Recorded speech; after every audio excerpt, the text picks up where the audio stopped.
Ana sa 20 ka mga PUJ drivers sa Davao City kinsa nakadawat na og bayad sa tupad program ang gilang honest drivers suman miuli sa kwarta nga nadawat nila sa Social Amelioration Program.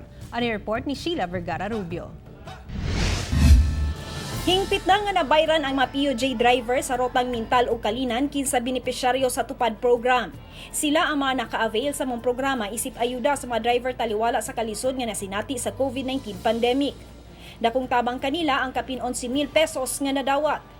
Kini karon nga among nadawat dako kay nag-impact sa among mga driver, labi na sa mga panginahanglan sa among mga anak o sa among pamilya. Salamat kayo sa tanan. Sa kapin libo ka mga benepisyaryo, 20 niini ang miuli og tag 6,000 pesos nga nadawat nila gikan sa SAP.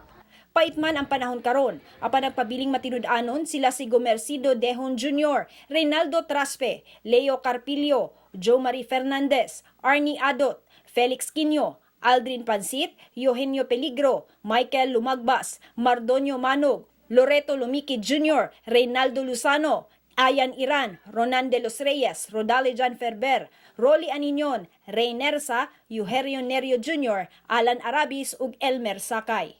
Ang atong dakong pagpasalamat o ang among pagsaludo, no, dili lang diri sa city government but ang ginaingon nato ang kinatibuk ang gobyerno sa paghatag og balik, no, sa 6,000 nga nadawat nila under sa SAP sa DSWD. Kini na ang ikaduhang batch sa tulo ka areas nga benepisyaryo sa tupad program nga nakadawat og payout. Ako si Sheila Vergara Rubio para sa One Mindanao.